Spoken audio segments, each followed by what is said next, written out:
ከእግዚአብሔር ጋር ያለን ግንኙነት የከክልህ ልከክልህ መሆን የለም። እናንተ ስታረጉ የሚያረግላችሁ እናንተ ስትሆኑ የሚሆንላችሁ አይደለም። ሲጀመር ብዙ ሳንጠይቀው ያረገልን አምላክ ነው እግዚአብሔር። ለራሳችን እንኳን ማዘን ባንችል ለእርሱ ግን ማዘን አለብን። ለማን ካላችሁ ለእግዚአብሔር። እስከ መቼ እንዲህ እናረገዋለን ብለን እስከ መቼ እንደተጠበቀብን ሆነን ሳንገኝ እንቀራለን ብለን የእውነቴን እምላችሁ ሊሰማን ያስፈልጋል። መች ከኛ መካከል በእንቅልፉ ተነስቶ ጠዋት ማለዳ ቆሞ ስለሚመታው ልቡ ይለመናል? ማን እዚህ ቆሞ ስለ ሳምባው ይለመናል? ማን ስለ ጣፊያው ይለመናል? ሲጀመር ውስጣችሁ ራሱ ትዝ አይላችሁ። አልለመንከኝም አልለመናችሁኝም ብሎ ግን እግዚአብሔር ጸጥ አላረጋችሁ። አልለመኑኝም ብሎ ቸል አላለም። አልጠየቁኝም ብሎ ዞር አላለም። ከዛሬው ዕለት ጀምሮ ብትችሉ ከብዙ ጸሎቶቻችሁ ውስጥ አካቱት። እግዚአብሔር ሆይ የዘላለም ሕይወትን አትንሳኝ በሉ። እዚህ ምድር ላይ አብራችሁት የታመናችሁለትን የኖራችሁለትን ሃይማኖታችሁን ከ50 ከ60 ከ70 ዓመት በላይ የጠበቃችሁትን አምላካችሁን በሰማይ ሳብራችሁት መኖር አትናፍቁም እንዴ?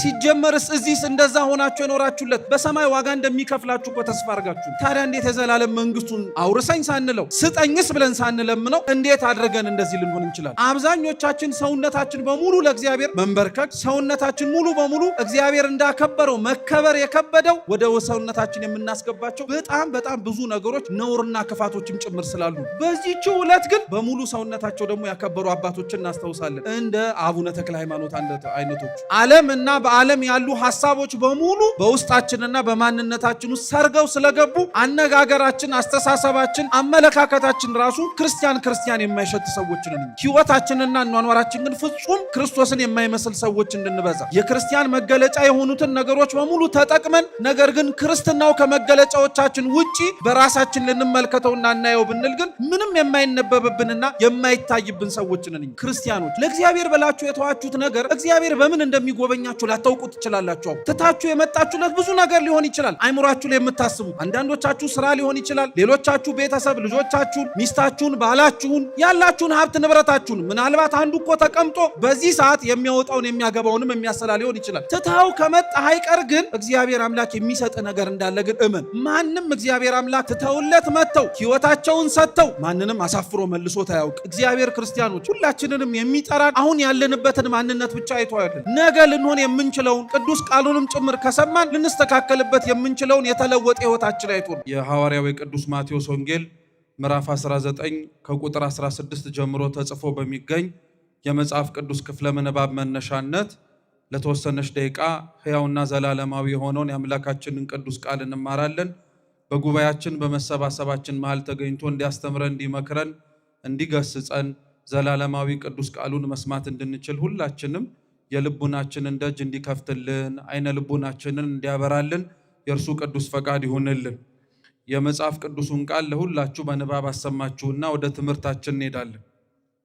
የማቴዎስ ወንጌል ምዕራፍ 19 ቁጥር 16 እነሆም አንድ ጎልማሳ መጥቶ ቸር መምህር ሆይ የዘላለም ሕይወትን እወርስ ዘንድ ከበጎ ሥራ ወገን ምን ላድርግ አለው። እርሱም ለምን ቸር ትለኛለህ? ከአንዱ እግዚአብሔር በቀር ማንም ቸር የለም። ወደ ሕይወት ልትገባ ብትወድስ ትእዛዛትን ጠብቅ አለው። እርሱም የትኞቹን አለው? ጌታችን ኢየሱስም አለው፣ አትግደል፣ አታመንዝር፣ አትስረቅ፣ በሐሰትም አትመስክር፣ አባትና እናትህን አክብር፣ ባልንጀራህንም እንደ ራስህ ውደድ። ያም ጎልማሳ ይህን ሁሉ ከሕፃንነቴ ጀምሮ ጠብቄዋለሁ፣ እንግዲህ የቀረኝ ምንድን ነው አለው። ጌታችን ኢየሱስም እንዲህ አለው፣ ፍጹም ልትሆን ብትወድ ሂድና ያለህን ሁሉ ሽጠህ ለድሆች ስጥ፣ ሰማያዊ ሀብትንም ታገኛለህ፣ መጥተህም ተከተለኝ። ጎልማሳውም ይህን ነገር ሰምቶ ሀብቱ ብዙ ነበርና እያዘነ ሄደ። ጌታችን ኢየሱስም ለደቀ መዛሙርቱ እንዲህ አላቸው፣ እውነት እውነት እላችኋለሁ ባለጸጋው ወደ መንግሥተ ሰማያት ይገባ ዘንድ ጭንቅ ነው። ዳግመኛም እላችኋለሁ ባለጸጋ ወደ እግዚአብሔር መንግሥት ከሚገባ ይልቅ ግመል በመርፌ ቀዳዳ ቢያልፍ ይቀላል።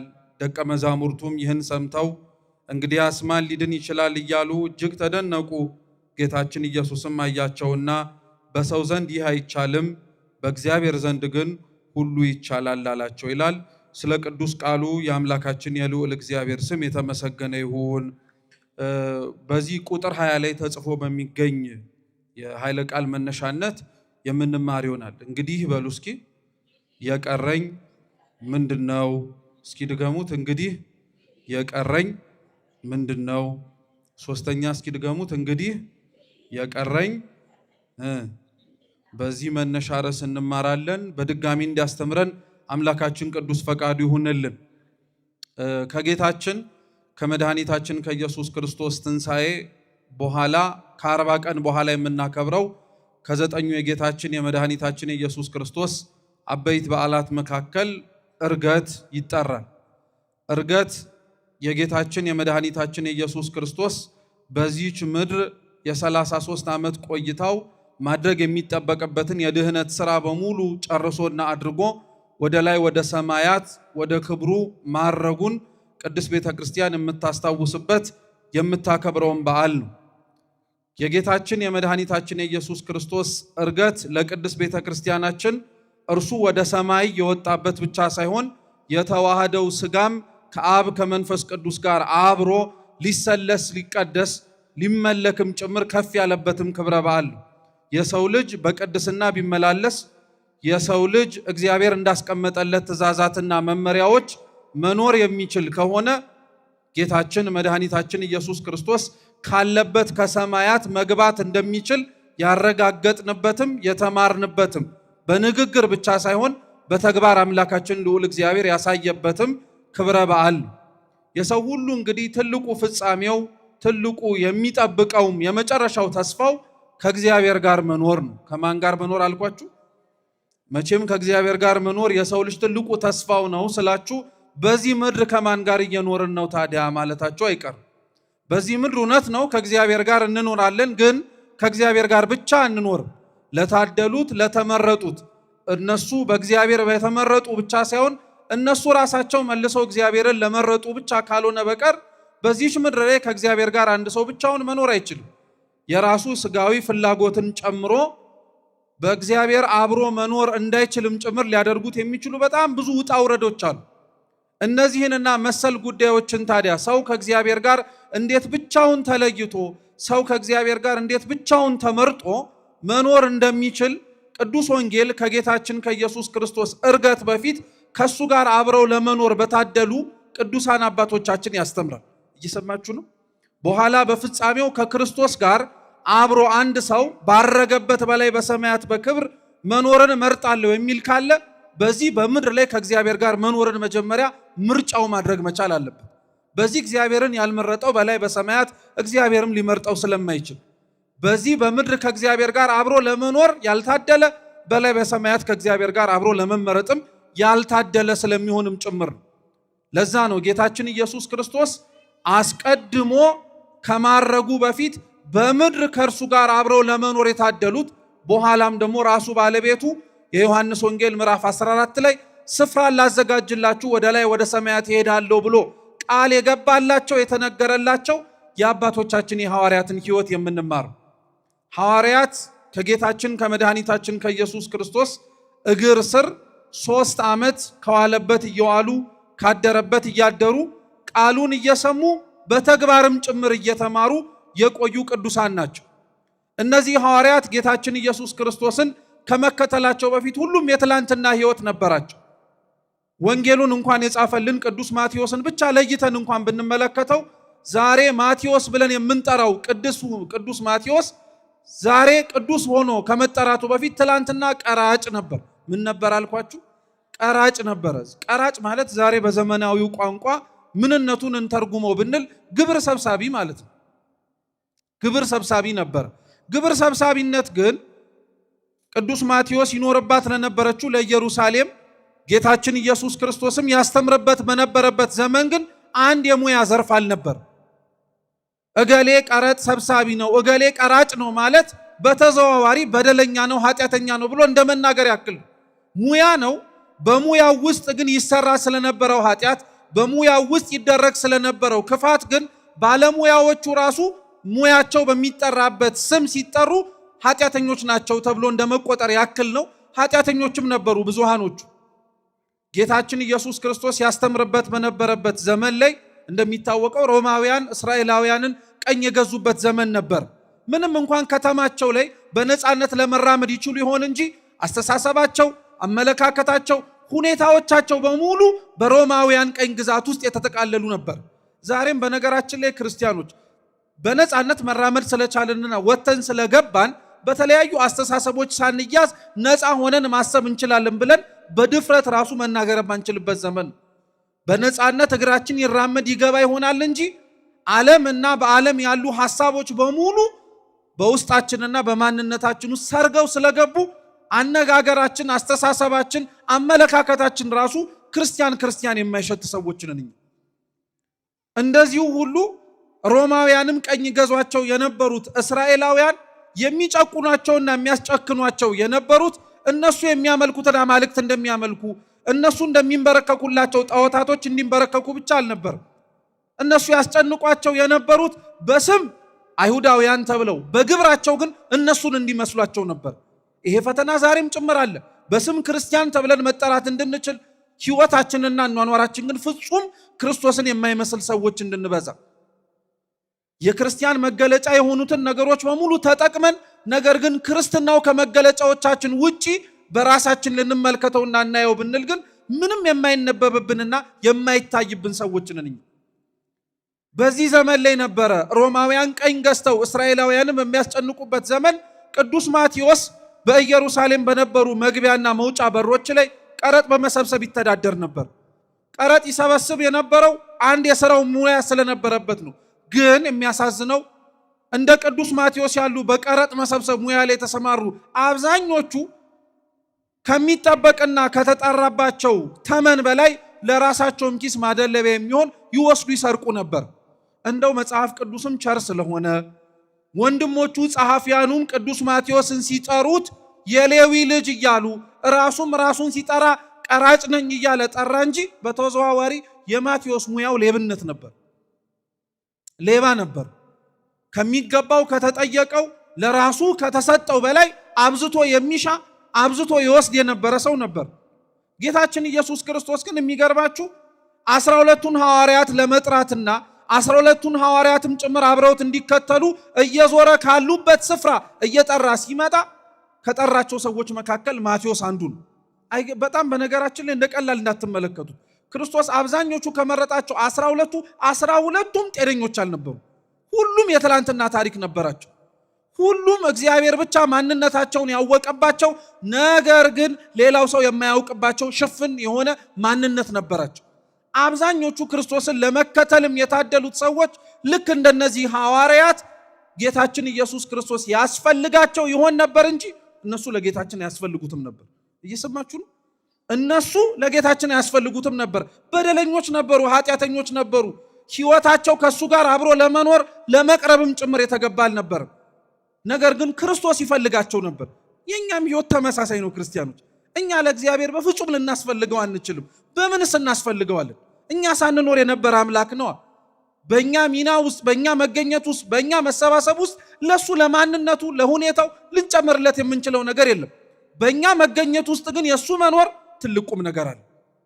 ሐዋርያትን ካሉበት ቦታ ላይ ሲመርጥ ማቴዎስንም ጠርቶታል።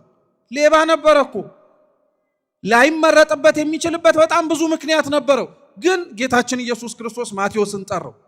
ቅዱስ ዮሐንስ አፈወርቅ ዛሬ እረፍቱን የምናስብለት አባት ቅዱስ ማቴዎስን ጌታችን ኢየሱስ ክርስቶስ ለምን እንደጠራው ምን አይቶስ ጭምር ተከተለኝ ብሎ እንደጠራው ይጠይቃል። ማቴዎስ ምንም የሚያስጠራ ተከተለኝ የሚያስብልም በጎ ምግባር ያልነበረው ሰው ነው። ግን ቅዱስ ዮሐንስ አፈወርቅ ሲመልስ ምን ይላል? ጌታችን ኢየሱስ ክርስቶስ የተመለከተው የዛሬውን ሌባውን ቀራጩን ማቴዎስን ሳይሆን የነገ ወንጌል ጸሐፊ ምርጥ ዕቃውን ነዋል። እግዚአብሔር ሲጠራን ምናችንን አይቶ የሚጠራ ይመስላችኋል? ክርስቲያኖች አሁን ያለንበትን ኃጢአት ብቻ እኮ አይደለም፣ ቃሉን ብንሰማው ነገ ልንሆን የምንችለውንም ጻድቅ ጭምር ተመልክቶ ነው። ማቴዎስን የጠራው የነገ ማንነቱን አይቶ ነው። ማቴዎስን ብቻ አይደለም፣ ሁሉንም ተመልከቷቸው። ከጌታችን ከኢየሱስ ክርስቶስ ጥሪ በኋላ የተጠሩ ከሱም እርገት በኋላ በክርስትናው እምነት ውስጥ ለመመላለስ የታደሉ አብዛኞቹ ጌታችን ኢየሱስ ክርስቶስ ከኃጢአት የጠራቸው ኃጢአተኛነታቸውን አይቶ ሳይሆን ነገ ቃሉን ሰምተው ጻድቅ መሆን የሚችሉበትን ማንነቱን ተመልክቶ። ጳውሎስን ሲጠራው ጳውሎስ ይሆናል ብሎ ማን አሰበ? ጳውሎስ እኮ አሳዳጅ ነበረ። ሳውል እኮ ክርስቲያኖችን በገመድ እየሳበ ከምኩራቦቻቸው ውስጥ ለማስገባት የሚጥር በጣም አማጺ ነበረ። በደማስቆ ሲጠራው እኮ ቅዱስ ጳውሎስን ሳውል ሳውል እያለም ሲጠራው አሳዳጅነቱን አይቶት አልነበረም። በኋላ ላይ ምርጥ ዕቃ ሆኖ ለሱ የሚሞትለት ምስክር እንደሆነ አውቆ ነው። እግዚአብሔር ክርስቲያኖች ሁላችንንም የሚጠራን አሁን ያለንበትን ማንነት ብቻ አይቶ አይደለም። ነገ ልንሆን የምንችለውን ቅዱስ ቃሉንም ጭምር ከሰማን ልንስተካከልበት የምንችለውን የተለወጠ ሕይወታችን አይቶ ነው። እግዚአብሔር ለሁላችን የተለወጠ ሕይወት ይስጠን። ቅዱስ ቃሉን መስማት ክርስቲያኖች ያስፈልጋል የምንለው እንዲሁ ዕውቀት ለመጨመር አይደለም። ለሁላችን ሊቃውንት አባቶቻችን ሲያስተምሩ ጌታችን መድኃኒታችን ኢየሱስ ክርስቶስ ለመሰረታት በገዛ ደሙም ለዋጃት ለቅድስት ቤተ ክርስቲያን ባረገ ጊዜ ላይ ይህችን በገዛ ደሙ የዋጃትን ቤተ ክርስቲያን ለሶስት ነገር ነው አሳልፎ ሰጥቷት የሄደው። አደራም ጭምር አስጠብቋት የሄደው ለስንት ነገር ነው አልኳችሁ? ለሶስት ነገር ነው። መጀመሪያ ጌታችን ኢየሱስ ክርስቶስ ለዚች ቅድስት ቤተ ክርስቲያን አብሮን እንዳለ ጭምር አብሮን እንደሚሰራም ጭምር እንድናውቅ ሰጥቷት የሄደው ቅዱስ ሥጋውን ክቡር ደሙን ከጌታችን ከኢየሱስ ክርስቶስ ከምሴተ ሐሙስ ከዛች እራት ጀምሮ እስካሁን ድረስ ነገም ወደፊትም በዚች ቅዱስ ቤተ ክርስቲያን ውስጥ የማን ሥጋና የማን ደም ነው የሚፈተተው? የክርስቶስ ሥጋና ደም ይፈተታል። እሱ ሥጋና ደም በመኖሩ እግዚአብሔር ከኛ ጋር እንደሆነ እናውቃለን። ሁለተኛው ጌታችን ኢየሱስ ክርስቶስ የተሰበሰብንባትን ቤተ ክርስቲያን ይሄንን ቤተ ክርስቲያን ተብሎ የሚጠራውን ህብረት ሰጥቶት አድሎት የሄደው ደግሞ ቅዱስ መንፈሱን ነው። እስኪ ቅዱስ መንፈሱን በሉ። ነገ አባታችን ሲመጡ የሚያስተምሩን አንዱ የጌታችን የኢየሱስ ክርስቶስ እርገት ውስጥ ከእርገቱ ጋር አብረን የምናነሳው ጌታችን ኢየሱስ ክርስቶስ ለሐዋርያቱም ጭምር የሰጣቸውን ቃል ነው። እርሱም አንትሙሰ ንበሩ ሀገረ ኢየሩሳሌም ቅድስት፣ እናንተ ግን ኃይልን ከአርያም እስከምትለብሱ ድረስ ከዚህ ካላችሁበት ከኢየሩሳሌም እንዳትነቃነቁ ብሏቸዋል።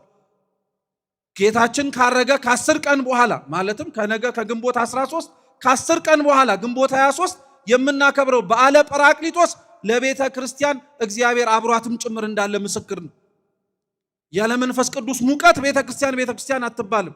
ያለ መንፈስ ቅዱስ ምስጢራቱን የመለወጥ ኃይል ቤተ ክርስቲያን ውስጥ የምንፈጽማቸው ነገሮች በሙሉ ቅዱስ ተብለው ሊጠሩ አይችሉም። ሶስተኛው ልትረሱት የማይገባው ክርስቲያኖች ክርስቶስ ቤተ ክርስቲያኑን የመሰረተም አሳልፎም የሰጣት ለቅዱስ ቃሉ ነው። ለምኑ አልኳችሁ? አዎ ቅዱስ ቃሉን ስንሰማ እግዚአብሔር አምላክ ትላንትና የተናገረውን ቃል መልሶ ለኛ ሲሰብከን ማቴዎስን በመለሰበት ጳውሎስን በጠራበት ኃጢአተኞችን መልሶ ጻድቃን ባደረገበት ቃሉ ሌሎች ሲለወጡ ሲስተካከሉ ስናይ ማን አብሮን እንዳለ እናውቃለን። እግዚአብሔር አብሮን እንዳለ እናውቃለን።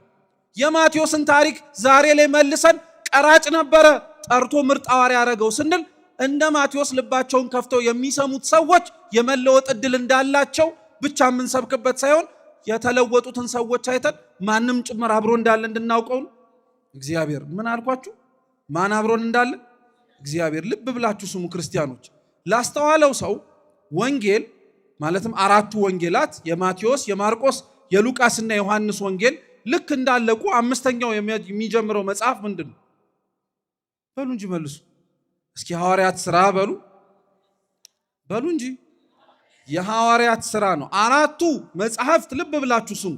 ጌታችን መድኃኒታችን ኢየሱስ ክርስቶስ በምድር ላይ ስላደረገው፣ በምድር ላይ ስለፈጸመው፣ በምድር ላይ ስላከናወናቸው ነገሮች የሚናገር መጽሐፍ ነው።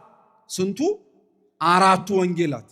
አምስተኛው የሐዋርያት ሥራ ብለን ከወንጌሉ በኋላ የጠራ ነው መጽሐፍ ደግሞ ጌታችን መድኃኒታችን ኢየሱስ ክርስቶስ ካረገ በኋላ በተወረደልን በእግዚአብሔር መንፈስ ቅዱስ የተለወጡ ሰዎች ታሪክ በክርስቶስ የሚነበብበት ክፍል ነው። እየሰማችሁ ነው? የተለወጡ ምኖች አልኳችሁ? ሰዎች ታሪክ። ለዛ ነው ራሱ ቅዱስ ዮሐንስ አፈወርቅ ምን ይላል መሰላችሁ? በአራቱ ወንጌላት ይመለክ የነበረው ክርስቶስ በምኩራብና በቤተ መቅደስ ነበር አለ። በምንና በምን? በምኩራብና በቤተ መቅደስ። ከመንፈስ ቅዱስ መውረድ ግን በኋላ እግዚአብሔር አምላካችን የሚመለከው ምኩራብ መቅደስ ተብሎ በሚጠራ በክርስቲያኖች ሰውነት ነዋል። ስለዚህ እግዚአብሔር አምላክ እስካሁን እንዳለ የምናውቀው መጽሐፍ ጠቅሰን ስለምንናገር ብቻ አይደለም። ሰውነታቸውን እንደ መቅደስ ከፍተው እግዚአብሔር እንዲገለገልበትም ጭምር የመረጡ ሰዎችን ስናይ ነው። እግዚአብሔር አምላክ እንድንከፈትለት በቸርነቱ ይርዳል። ስለዚህ ቅዱስ ማቴዎስ ባለበት ስፍራ ላይ ሄደ፣ ተከተለኝ አለው። እስኪ ተከተለኝ በሉ እንጂ። በነገራችን ላይ አንድ ነገር ልንገራችሁ። በሉ የምላችሁ መኖራችሁን ለማወቅ አይደለም። ይሄ የምትሰሙት ቅዱስ ቃል እናንተም ስትናገሩት መቀደስ እንድትችሉ ነው። ስለዚህ እኔን አትዩኝ። በሉ ስላችሁ በሉ እመኑኝ። እስኪ ተከተለኝ በሉ። በጣም ጥሩ። አሁን እኔ እዚህ ጋር ቆሜ በስመ አብ ብዬ ጀምሬ እናንተን ማለት ነው ተከተሉኝ ብላችሁ ምንድን የምትሉ? በስመ አብ አንደኛ በስመ አብ አትሉም። ተው ማስተዋል መልሱ። ጌታችን ቅዱስ ማቴዎስን ሁሉን ጥሎ እንዲከተል ያደረገው ረጅም ስብከት ሰብኮት አይደለም። ረጅም ቃለ እግዚአብሔር ሰብኮት አይደለም።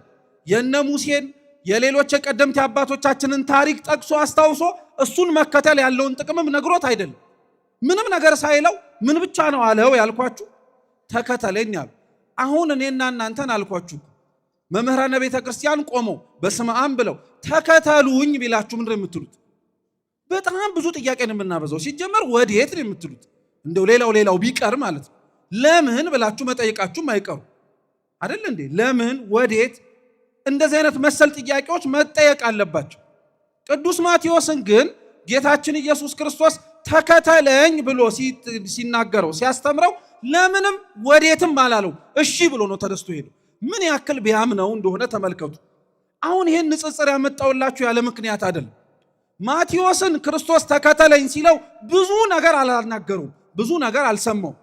መከተሉ እንዲሁ ዝም ብሎ ተነስቶ በጣም ይደንቀናል። ምን ያክል ቢያምነው ነው? ምን ቢያይበት ነው? ምንስ ቢሰማ ነው እንላለን። በእርግጥ ተናጋሪው ክርስቶስ ነው። እንኳን ረጅም ነገር ተናግሮ ቀርቶ ዝም ብሎም የሰውን ታሪክ መለወጥ የሚችል አምላክ ነው።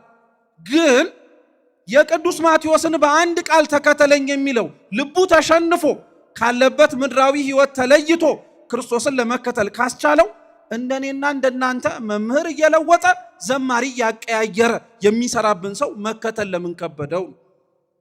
ለምን እግዚአብሔርን አሜን ብሎ መምጣት ልቡ ይሄን ያክል ጨከነበት ነው?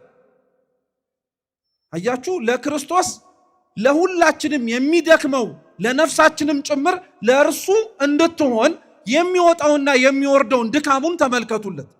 በመምህራን ላይ አድሮ የሚናገረው ነፍሳችን ልክ እንደ ማቴዎስ ሁሉን ጥላ ተከትለው እስከ ዘላለማዊ ሕይወት መመስገን የምችልበትን በረከት ማግኘት እንድትችል እግዚአብሔር አምላክ ከማቴዎስ በላይ ለኛ አልደከመም? ደክሟል? መልሱ እንጂ አይደለም። ከልባችሁ አስተውላችሁ መልሱ። ደክሟል አልደከመም? በጣም ነው የደከመው። ክርስቲያኖች መጽሐፍ አጽፎ ሊቃውንትን አስነስቶ ደራሲያንን አምጥቶ ዘማሪያንን በመዘመር ደረጃ እንዲያወጡ የማያደርጉትን ነገር በሙሉ በእርሱ ኃይልና ብርታት ማድረግ እንዲችሉ አድርጎ እንዴት ሰው ልቡን ለመሸነፍ እንዴት ሰው ልቡ ለመለወጥ ከበደው? ከእግዚአብሔር ጎሎ ይሆን? ክርስቲያኖች እግዚአብሔር እኛ ላይ አጉድሎብን ይሆን? መስማት የሰማነውን ሳያሰማን ማየት የምንፈልገውን ስላላሳየን ምን ነገር ቢያጎልብን ነው ብላችሁ መጠየቃችሁ አይቀርም። መልሱ ምን መሰላችሁ? እግዚአብሔር ምንም ያጎደለው ነገር የለም። እንዲሁም እግዚአብሔር አምላክ ምናልባት ትርፋማ ሊሆንባቸው ከሚችልባቸው ሰዎችና ነፍሳት በላይ ትርፋማ ላይሆንባቸው የሚችላቸውንም ሰዎችንም ጭምር መርጦ ነው የሚሰራባቸው። በጣም ነው የሚገርማችሁ። የማቴዎስ ወንጌል ምዕራፍ 13 ላይ ያለው ክርስቶስ ያስተማረው የዘርዘሪው ምሳሌ ትዝ ይላችኋል። አምላካችንም ዘሪ ዘርን ሊዘራ ወጣ ብሎ በአራት መሬት ላይ ዘራው ይላል። አንዱን እንዲሁ በመንገድ ላይ ዘራው፣ አንዱን እንዲሁ በጭንጫ ላይ ዘራው፣ አንዱን በሾህ ላይ ዘራው፣ አንዱን በመልካም መሬት ላይ ዘራው። በስንት መሬት ላይ ነው የዘራው? አይገርማችሁ? ከአራቱ ትርፋማው መሬት የትኛው? የመጨረሻው እኮ ነው። የመጨረሻው መሬት ብቻ ነው 30 እና 60 100 ፍሬ ያፈራ ተብሎ የተነገረለት። ሌሎቹ አብዛኞቹ ሶስቱ መሬቶች ትርፍ አልተገኘባቸው። ማደጉን ያደጉ ነበሩ፣ ነገር ግን እሾህ ያነቃቸው። መውጣቱን የወጡ ነበሩ፣ ፀሐይ ያደረቃቸው። ስር ሳይሰዱ በማደጋቸው ተቀንጭረው የቀሩ። መዘራቱ ተዘርቶባቸው መሬትነታቸው ግን ለዘሩ የተለሳለሰ ስላልሆነ በአዕዋፈ ሰማይ የተነጠቁ ነበሩ። እስኪ አሁንም ልብ ብላችሁ አስተውሉት። ዘሩ የእግዚአብሔር ቃል ነው፣ መሬቱ የኛ ልብ ነው። ታዲያ እግዚአብሔር አምላክ ያልደከመበት እንዲለወጥም ጭምር ዘሩን ያልዘራበት የትኛው ልብ አለ ከኛ መካከል? እንደ አለት የጸና ልባችንም ላይ ይዘራዋል እግዚአብሔር። ስር ሳይሰድ ያደገ ማለትም እንዲሁ በዘመናት ከመመላለሱ እንዲሁ በዘመናት ከመውጣት ከመግባቱ ባለፈ ስር ሰደን በጾሙ በጸሎቱ በስግደት በምጽዋቱ በንስሐ በቅዱስ ቁርባን አለማደጋችንን እያየ መከራ ሲመጣ ተሳቀን እንደምንደርቅም እያወቀ እግዚአብሔር ይዘራል። የዓለም ጥቅማ ጥቅም ምድራዊ የሆኑት ፍላጎትና የሥጋ ምኞቶቻችን እንደሚያሰናክለን እያወቀ ይዘራል። እና ታዲያ ከእግዚአብሔር ነው የጎደለው? ከኛ ክርስቲያኖች እኛንን እንጂ ያጎደልንበት። እግዚአብሔር ላንለወጥበት የምንችል ሊያጎልብን የቻለም ያጎደለብንም ነገር የለም። ስሙ የተመሰገነ ይሁን። እውነት ተስፋ ያልቆረጠብን ክርስቲያኖች እርሱ ብቻ ነው። መምህራን እንኳን እኮ ተስፋ ይቆርጡብናል። ታውቃላችሁ፣ ትሰማላችሁ ግን ምንም ለውጥ የለም ይላሉ። አባቶቻችን አይተውን እናቶቻችንም ተመልክተውን መምህራንም አይተውን እንደደከሙት ድካም ትርፋማ ሳንሆን ስንቀር ሰው ናቸውና አዝነው ይናገሩን። አይገርማችሁም? እግዚአብሔር ግን ሁላችንንም ችሎን ተሸክሟል እስካሁን። እንዲህ ስላችሁ እውነት ለመናገር ከተረዳነውም ጭምር ደስ ልንሰኝበት የሚገባን ነገር ብቻ ሳይሆን ልናዝንም ጭምር የሚገባን። ለማን ካላችሁ ለእግዚአብሔር። ለራሳችን እንኳን ማዘን ባንችል ለእርሱ ግን ማዘን አለብን። እስከ መቼ እንዲህ እናረገዋለን ብለን እስከ መቼ እንደተጠበቀብን ሆነን ሳንገኝ እንቀራለን ብለን የእውነቴን እምላችሁ ሊሰማን ያስፈልጋል። ስለዚህ ማቴዎስን ተከተለኝ አለው። ማቴዎስም የሰበሰበውን ገንዘብ አስቀምጦ ቤቱ ውስጥ ያለውን ነገር የቁም ተስካሩን አውጥቶ ላይም መለስ በሩን እንደከፈተ ጌታችን ኢየሱስ ክርስቶስን ተከትሎት ሄደ። ስለዚህ ማቴዎስ ስለ ክርስቶስ መተው ምን እንደሆነ ጠንቅቆ ያውቃል። ግን ስለ ክርስቶስ መተው የሚያስገኝለትን በረከት ግን እስከ መጨረሻው ድረስ አላወቀ። ክርስቲያኖች ለእግዚአብሔር ብላችሁ የተዋችሁት ነገር እግዚአብሔር በምን እንደሚጎበኛችሁ ላታውቁ ትችላላችሁ። ትታችሁ የመጣችሁለት ብዙ ነገር ሊሆን ይችላል። አይምሯችሁ ላይ የምታስቡት አንዳንዶቻችሁ ስራ ሊሆን ይችላል። ሌሎቻችሁ ቤተሰብ፣ ልጆቻችሁን፣ ሚስታችሁን፣ ባላችሁን፣ ያላችሁን ሀብት ንብረታችሁን። ምናልባት አንዱ እኮ ተቀምጦ በዚህ ሰዓት የሚያወጣውን የሚያገባውንም የሚያሰላ ሊሆን ይችላል። ትታው ከመጣ አይቀር ግን እግዚአብሔር አምላክ የሚሰጥ ነገር እንዳለ ግን እመን። ማንም እግዚአብሔር አምላክ ትተውለት መጥተው ሕይወታቸውን ሰጥተው ማንንም አሳፍሮ መልሶት አያውቅ። ማቴዎስን ትቶለት የሄደው ከፍቶለት የመጣው ቤት ነው። እግዚአብሔር እኮ የከፈተለት መንግስቱን። ማቴዎስ እኮ የተወለት ሀብት ንብረቱን እኮ ነው። እግዚአብሔር እኮ የሸለመው በምንም አይነት ሀብትና ንብረት ሊገኝ የማይችል የሰው ልጅን ነፍስ ነው። እየሰማችሁ ነው? እና ማቴዎስ ከተወ በላይ እግዚአብሔር ሰጥቶታል አልሰጠው? እናንተም እኔም ትተን ከምንመጣው በላይ እግዚአብሔር አምላክ ይሰጠናል። ምንም ጥርጥር የለው። አምነን ግን እንተውለት ነው ጥያቄው። አምነን ግን ሁሉን ነገር እናቁምለት ነው። እንደ ሁሉን ነገር እሺ መተው ከበደኝም ልንል እንችላለን። እሺ መተው የማይከብድ ነገር አንድ ነገር ልንገራችሁ። ኃጢአት መተው አይከብድም። ለምን እንደሆነ ታውቃላችሁ? ኃጢአትን ለመስራት የተፈጠርን ኃጢአትንም እየሰራን እንድንኖር የተዘጋጀን ስላልሆንን። ኃጢአትን መስራት ኃጢአትን ማድረግ መተው ሊከብደን የሚገባን አልነበርም። ልምድ ሆኖ እያደገብን ስለመጣ ሕይወታችንም ውስጥ ከመደጋገማችን የተነሳ ሊነቀል የማይችል ነገር መስሎ እየተሰማን እኛም እያባበል ነው እኛም አብሮ መኖሩ ስለተስማማን ካልሆነ በቀር ለእግዚአብሔር የምተውለት ነገር ብዙ ነገር ብታጡ አንድ ኃጢአትን ግን መተው አይከብዳችሁ። እግዚአብሔር ኃጢአታችንን መተው እንድንችል በቸርነቱ ይርዳን። ቅዱስ ማቴዎስ ስለዚህ ተከተለው። ከጌታችን ከኢየሱስ ክርስቶስም እግር ስር ተምሮ ከዛም በኋላ በእርገቱም ተመርቆ በመጨረሻም በመንፈስ ቅዱስም ጭምር ከብሮ ይሄንን የምንመሰገንበትን የጌታችን ኢየሱስ ክርስቶስ ትምህርትን የምንሰማበትን ቅዱስ ወንጌል ጻፈል። እኛ ያነበብነውን ለትምህርታችን መነሻ አድርገንም የተነሳንበትን የቅዱስ ማቴዎስ ወንጌል ምዕራፍ 19 ከቁጥር 16 ጀምሮ ያለው ታሪክ የማቴዎስ የራሱ ታሪክም ጭምር ነው። በነገራችን ማቴዎስ እግዚአብሔርን ሲከተለው እንዴት ከባድ የሆነ ነገር ትቶ እንደመጣ እንድታውቁትም ጭምር ልብ ብላችሁ ስሙ። ታሪኩ ሲጀምር አምላካችን መድኃኒታችን ኢየሱስ ክርስቶስ ጋር አንድ ባለጸጋ መጣ ይላል። እየሰማችሁ ነው? ስንት ባለጸጋ? አንድ ባለጸጋ መጣ። አሁን ሲነበብ እንደሰማችሁት ደግሞ ጎልማሳም ይለዋል። ጎልማሳም ባለጸጋም ነው። ከዛ በኋላ ወደ ጌታችን ወደ ኢየሱስ ክርስቶስ ቀረበና ምን አለው? መምህር ሆይ የዘላለም ሕይወትን እንድወርስ ምን ላድርግ አለው። መምህር ሆይ በሉ። እየሰማችሁ ነው? መምህር ሆይ በሉ እስኪ። የዘላለም ሕይወትን እንድወርስ ምን ላድርግ? በጣም ጥሩ። የመጨረሻ ጊዜ እንደው ከልባችሁ አባታችንም አሉ ካህናቱም አሉ። የመጨረሻ ጊዜ ጌታ ሆይ የዘላለም ሕይወትን እንድወርስ ምን ላድርግ ብላችሁ እግዚአብሔርን የጠየቃችሁበት ጊዜ መቼ ነው? አንገታችን የደፋ ነው ትዝም ስለማይልን። ስንት የምንጠይቀው ነገር አለ እግዚአብሔርን። ደግሞ የምን የዘላለም ሕይወት?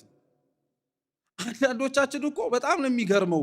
የዘላለም ሕይወት የሚጠየቅ ሳይሆን በቃ የወረስነውና ማንም ሊወስድብን የማይችል ይመስል እኮ ነው የምንመጻደቀው። ስንት የሚጠየቅ ነገር አለ እግዚአብሔር ፊት። አንዱና የመጀመሪያው የምን ሕይወት ነው? የዘላለም ሕይወት ነው። ክርስቲያኖች አትሸወዱ። የምንኖርባት ምድር ሐላፊ እንደሆነች የኛም ህይወት ጊዜያዊ እንደሆነ በአንድም ይሁን በሌላ በቅርብም ይሁን በሩቅ ቀብረናቸው በተመለስናቸው ሰዎች አይታችኋል። እንደዛም ሆኖ ግን ከአብዛኞቻችን ውስጥ ስንቶቻችንን አሳስቦን ስለ ዘላለም ህይወት እግዚአብሔርን የምንጠይቀው? ጌታችን የሚገርማችሁ የቅዱስ ማቴዎስ ወንጌል ምዕራፍ 6 ላይ ከምዕራፍ 5 ጀምሮ እንዲያውም ያስተማረው የተራራው ስብከት ትዝ ይላችኋል። የተራራው ስብከት ውስጥ አንዱ ጌታችን ኢየሱስ ክርስቶስ ካስተማራቸው ትምህርቶች ውስጥ ጸሎት አለበት። አባታችን ሆይ ብለን የምንጸልየው በዚህ ጸሎት ውስጥ አምላካችን ኢየሱስ ክርስቶስ አንዱ እንድንጸልይ አንዱ እግዚአብሔርን እንድንማጸነው ከነገረን ነገሮች መካከል መንግስቱን እስኪ አባታችን ሆይ በሉ። ከዛስ ምን ትምጣ?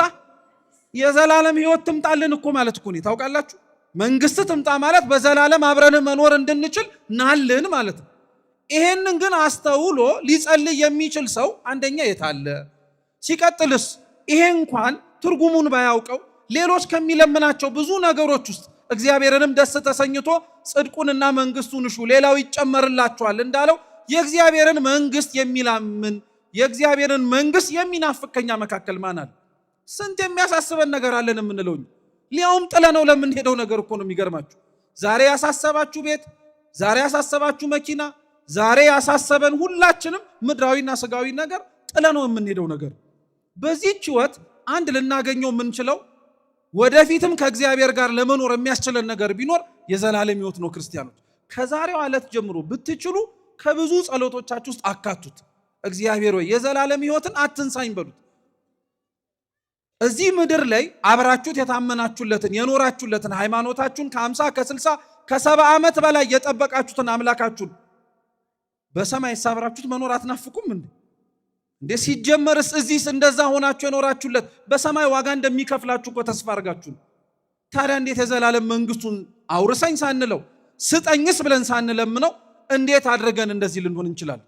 ለዛ ነው ባለጸጋው የእግዚአብሔርን መንግስት እወርስ ዘንድ የዘላለም ህይወት እንዲኖረኝ ምን ላርግ ያለው ጥያቄ በጣም ይደንቃል። እንደ ባለጸጋነቱ ብዙ ነገር መጠየቅ ይችላል። ሀብቱ ንብረቱ እንዲቀጥልለት ምን ላርግ ማለት ይችላል። እንዲበዛለት ምን ላድርግ ብሎ መጠየቅ ይችላል። ከክርስቶስ ፊት ግን አሳስቦት የጠየቀው የምን ህይወት ነው?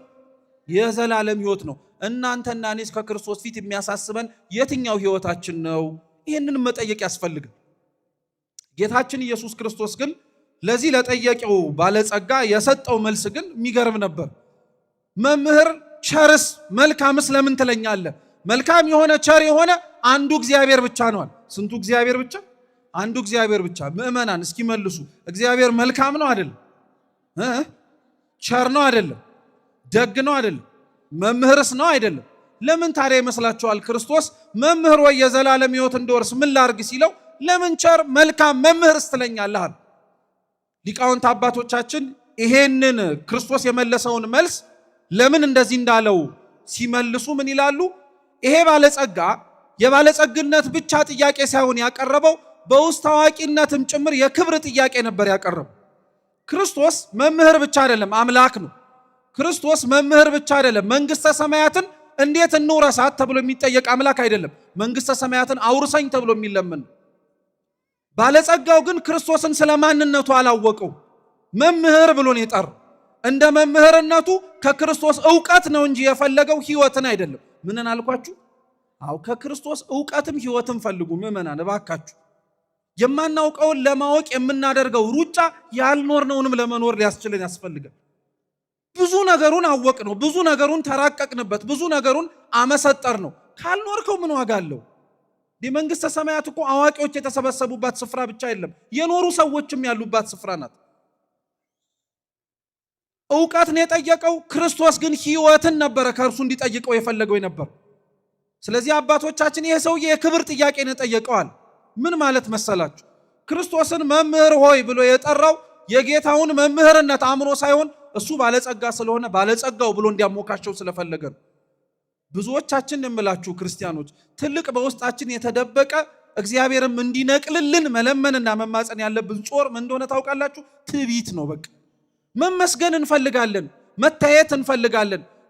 መሸሸግ፣ መደበቅ፣ ተሰውረን የጽድቅ ስራ መስራት አብዛኞቻችን አንፈልግም ይመስለናል። በነገራችን አሁን ይሄን እንዴት አወቅ ልትሉኝ ትችላላችሁ። መቼም በማለዳው መርሃ ግብር ባልኖርም ይሄ የተለመደ ነገር ስለሆነ በምሳሌ ልንገራችሁ።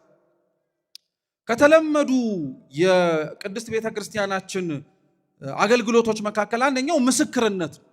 እንደምታውቁት በዚህ በተሰበሰብንበት ቅዱስ በሆነው ስፍራ ቅዱስ ሚካኤል ለብዙዎች ሰዎች ጠርተውት ደርሶላቸዋል። በቃ እና ቅዱስ ሚካኤልን ድረስልን ብለው የጠሩት ይሄን ተደብቀው ሰው ሳያያቸው ወይ ሰው በተሰበሰበበት ስፍራ እንባቸውን ለብቻቸው አፍሰሰው ይሄዱ በጣም ብዙ ሰዎችን ቅዱስ ሚካኤል አብሶላቸዋል እንባቸው።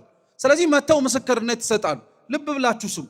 የአብዛኞቻችን ባለመታወቅ ውስጥ መታወቅን የምንፈልግበት በሽታ ስላለብን እንመጣና ለመርሃ ግብር መሪው ወይ ለክቡር አባታችንም እንሰጥና ስሜን እግዚአብሔር ያውቀዋል፣ ሚካኤል እንዲህ አድርጎልኛል እልል በሉልኝ። ደግሞ ልል እንዳትሉ ቆይ ይኸው ስሜን ማን ያውቀዋል አልኳችሁ?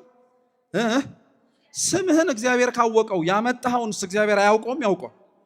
እና ለምን ዝም አትል?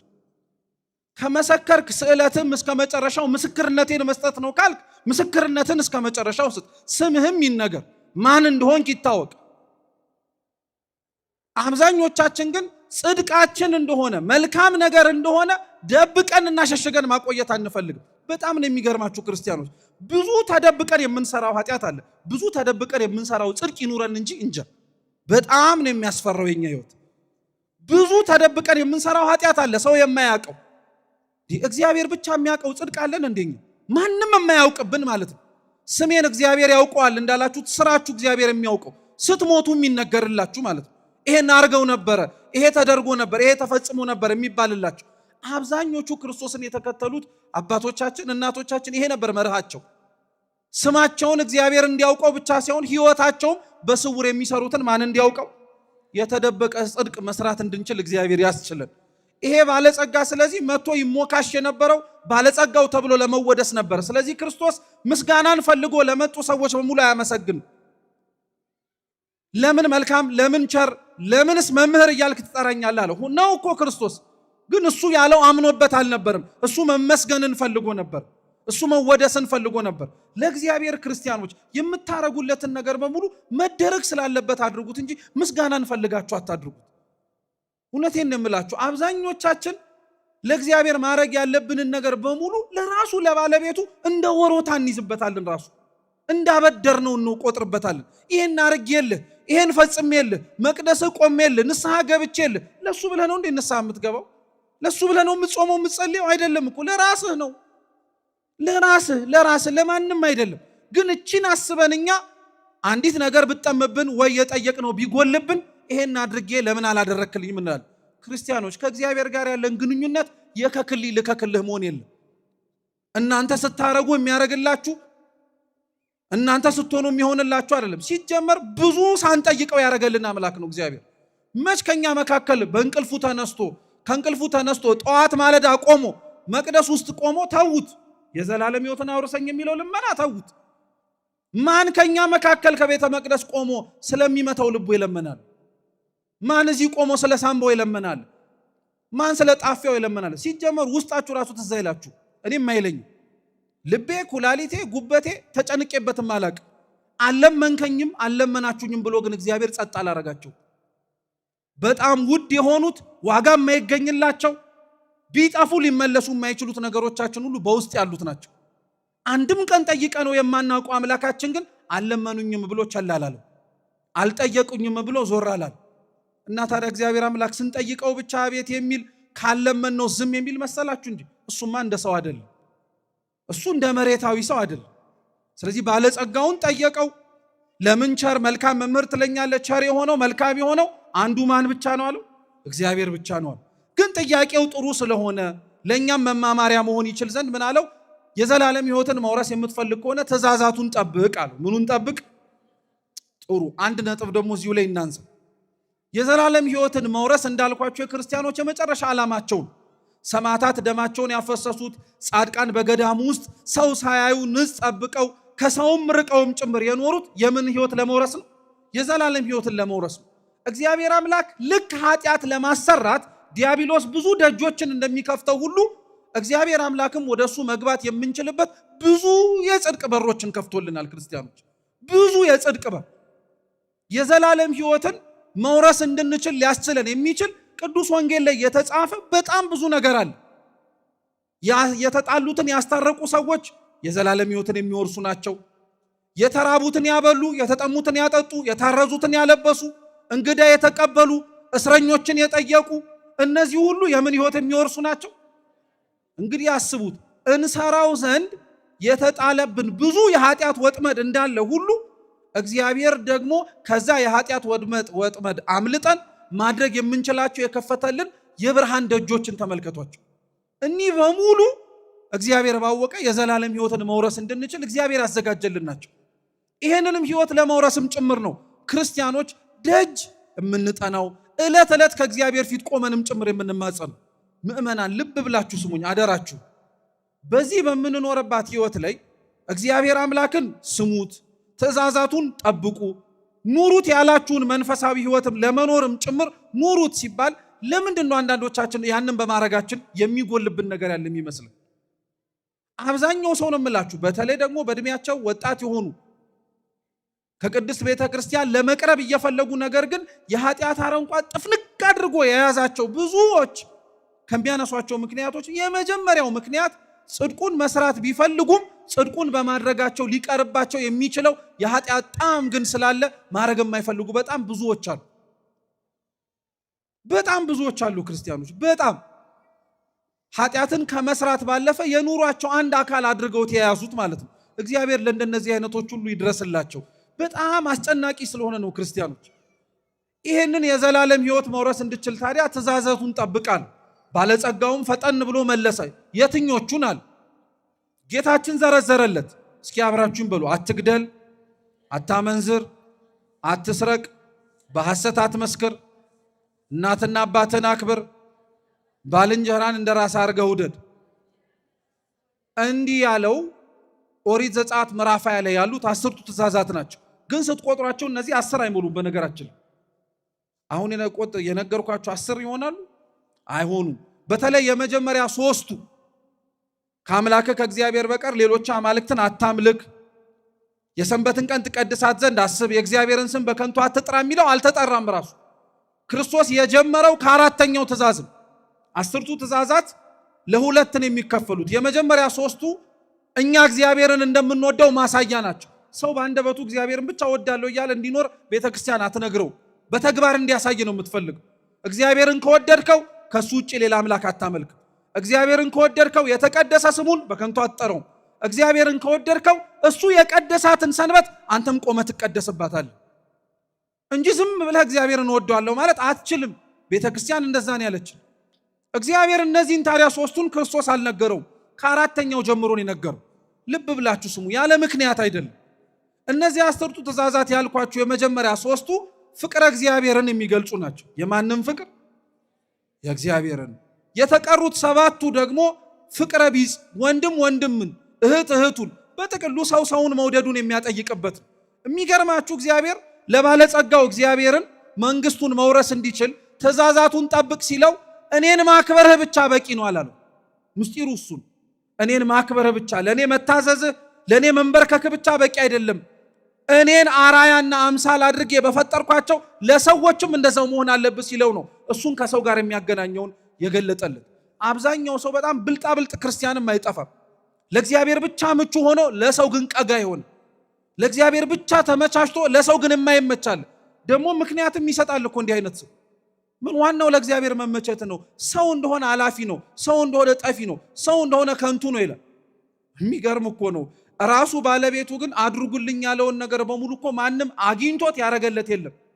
ማንም እሱ ራሱን ይዞት ይሄው አርጌልሃለሁ ያለው የለም።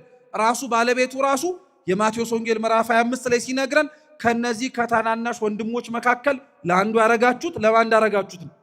አዎ ክርስቶስ አትግደል ሲል ራሱኑ ነው። አታመንዝር ሲል ራሱኑ ነው። አትስረቅ ሲል ራሱኑ ነው። በሐሰት አትመስክር ሲል ራሱኑ ነው። ሁሉም ትእዛዝ ዞሮ ዞሮ ከማን ጋር የሚገናኙ? ከእግዚአብሔር ጋር። ስለዚህ ባለጸጋው ይሄንን መልስ ከመለሰ በኋላ ምን አለ? እነዚህን ከሕፃንነቴ ጀምሮ ጠብቄያቸዋለሁ አለ።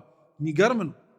ይሄ ባለጸጋ ከሕፃንነቱ ጀምሮ ባለጸግነት ብቻ አይደለም ሕግ አክባሪም ጭምር ነበር። አብዛኞቹ በእኛ ዘመን ላይ ያለን ክርስቲያኖች ባለጸግነታቸው ሕግ መጠበቅ የማያስችልበት ደረጃ ያስደረሳቸው ሰዎች አሉ። እውነት ነው። በተለይ ዛሬ በዓሉን የምናከብርለት ቅዱስ ዮሐንስ አፈወርቅ አውዶክሲያ ባለጸግነቱ አልነበረ የእግዚአብሔርን ሕግ ላለመጠበቅ ልበ ሙሉነት የሰጣት? የማንንም መሬት እየቀማች የድሆቹን መሬት እየወሰደች ትተዳደር ነበር። ቅዱስ ዮሐንስ አፈወርቅ ተያላት፣ መከራት። ድሆች ካላቸው ለምን ትወስጃለሽ? ንግሥት ነሽ፣ ሀገሩ በሙሉ ያንቺ ነው፣ ለምንድን ነው የምትወስጂው አላት። አልሰማችሁም። ቅዱስ ዮሐንስ አፈወርቅ እየሰረቀች እየወሰደች እየነጠቀች ያለችው ከእግዚአብሔር እንደሆነ ስላወቀ ለነፍሷ ሲል ቀጣት። ለምኗ ሲል አልኳችሁ? አረ መልሱ ቶሎ በሉ። ለነፍሷ ሲል ነው የቀጣት። ካህናተ ቤተ ክርስቲያን ምእመናን የሚቀጡን የሚገስጹን የማይገባውን ነገር ስናደርግ አምርረው የሚናገሩን ነፍሳችንን ስለወደዷት፣ ቢጠሏትማ ኖሮ ቀጥልበት ነበር የሚሉ፣ ቢጠሏትማ ኖሮ አብረው ተባባሪን የሚሆኑልን። አውዶክሲያ ተግባሯ አይወደድም፣ ነፍሷ ግን በእግዚአብሔር ዘንድ አንድ ነፍስ ነው፣ የክርስቶስ ደም የፈሰሰለት ነው። ስለዚህ ታይ ተባለች፣ አልሰማችም። በፍጻሜው ቅዱስ ዮሐንስ አፈወርቅ ምንድን ያላት? የጌታን ስጋና ደም እንዳትቀበል በቤተ ክርስቲያን ጉባኤ እንዳትሰበሰብ ከለከላት። አውዶክሲያ አሁንም ይሄ ልቧን አልመለሰው። የአውዶክሲያን ታሪክ ስትሰሙ የእኛንም ታሪክ ትዝ ይበላችሁ። በቀኖና ከጌታ ስጋና ደም መከልከላችን፣ ከቤተ ክርስቲያን ከምእመናን ከሚሳተፉት ቅዱስ ማዕድ መራቃችን ስንቱ ሰው ይከነክነው? ምንም የሚከነክነው እኮ የለም። እኛ ቀኖናችንንም ከጨረስን በኋላ አገር ሰላም ብለን ወደ ተውነው ኃጢአት ነው የምንመለሰው። ቢናፍቅህማ ኖሮ ቀኖና የገባህበትን ዕለት እንደጨረስ የአምላክ ስጋና ደም ጋር በተንደረደርክ ነበር። አውዶክሲያ ይሄ ልቧን ሊመልሳት አልቻለውም። አልፋ ተርፋ ሌሎች ሊቃነ ጳጳሳትን ሰብስባ ዮሐንስ አፈወርቅን አውግዙልኝ፣ ይሰደድልኝ፣ አላስኖር አለኝ አለች። እውነት እንነጋገር ከተባለ አላስኖር ያለው ዮሐንስ አፈወርቅ ነው ወይስ እሷ ናት? እሷ ነበረችው። ግን ዮሐንስ አፈወርቅ ተመልከቱት፣ በጣም ነው የሚደንቃችሁ። ምን አረገ መሰላችሁ? ጽድቁ የማያልቅበት የቤተ ክርስቲያን ኮከብ የሆነው ቅዱስ ዮሐንስ አፈወርቅ በጣም ነው የሚገርማችሁ።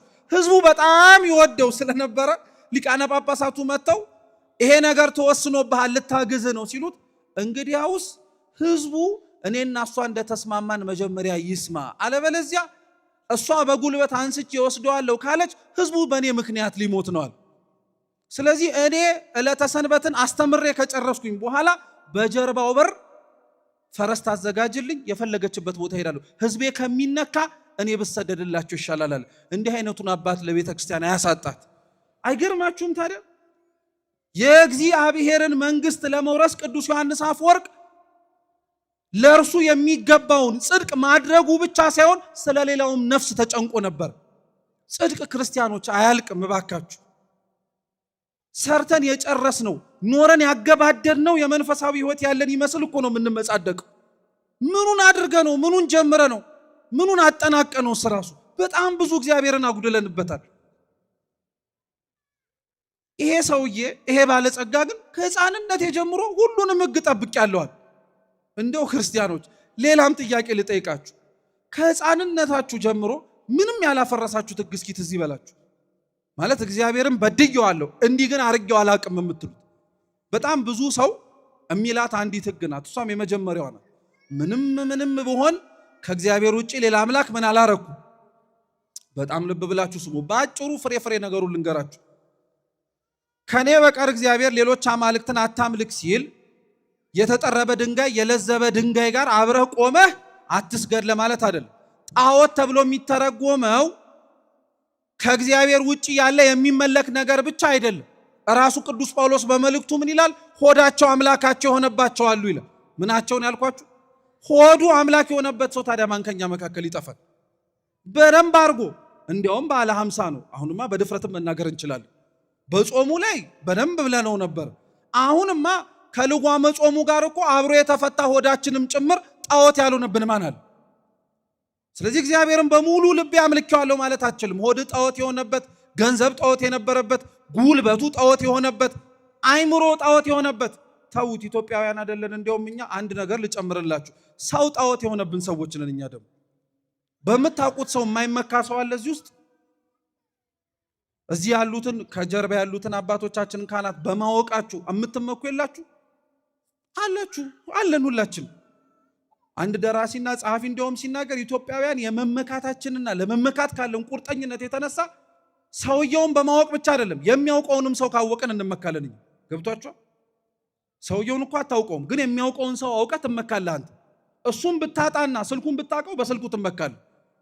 እሱም ባታውቀው እንኳን በሰፈሩ ትመካለህ። በሰፈራቸው የሚመኩ ሰዎች አጣጣ አንተ እኔ እኮ እዚህ ሰፈር ልጅ ነኝ እያሉ በቃ ትምክት በቃ እስከ መጨረሻው ድረስ ያለው። መጽሐፍ ግን የሚመካ ቢኖር በማን ይመካ ነው የሚለው። አያችሁት? እናውቀዋለን እኮ ይሄው ጥቅሱንም እየጨረስነው ነው። የከበደን መኖሩ ላይ ነው። እግዚአብሔር መኖር እንድንችል ይርዳል። ስለዚህ እናትና አባ የእግዚአብሔርን አምላክን ብቻ መካድ ብቻ ሳይሆን እኛ ሁሉንም ስተነዋል። የሰንበትን ቀን ትቀድሳት ዘንድ አስብ። እኛ ሰንበትን አርከሰናታል። እንደፈለግን እንወጣባታለን፣ እንገባባታለን። የእግዚአብሔርን ስም በከንቱ አትጥራ። በደንብ ነው የምንጠራው። እናትና አባትህን አክብር። በስጋ የወለዱህን ብቻ አይደለም፣ ካህናተ ቤተ ክርስቲያንን ነው። ማነው አባቶቻችንን ሰድቦ ለሰዳቢ የሚሰጠው? እኛው። አታመንዝር ተባልን። ማመንዘር ማለት ከወንድ ከሴት ጋር ብቻ እየሄዱ በብዙ መንገድ መተኛት አይደለም። ማን ያለመነዘር አለ ከኛ መካከል በህሊናው ያልተመኘ? ማን ያልሰረቀ አለ? ራሱ ቅዱስ ዮሐንስ አፈወርቅ ምን ይላል? የስርቆት ትንሽም ትልቅም የለውም ይላል። ትልቁም ንብረት ስርቆት ነው፣ ስኳር መቃምም ስርቆት ነው ይላል። ማን ስኳር ያልቀማል? ያያችሁት? በደንብ ነው። ከተወራረድንማ ያልበደልነው ነገር የለም። ባለጸጋው ከህፃንነቱ ጀምሮ ያፈረሰው ምንም ህግ የለም። እኛ ከልጅነታችን ጀምሮ ምን ያላወቅነው ኃጢአት አለ? ጌታችን ኢየሱስ ክርስቶስ ከህፃንነቱ ጀምሮ እንደጠበቀ እንዳከበረ ህጉን ሲሰማ ታዲያ አሁን ብቁ ነህ አላለው።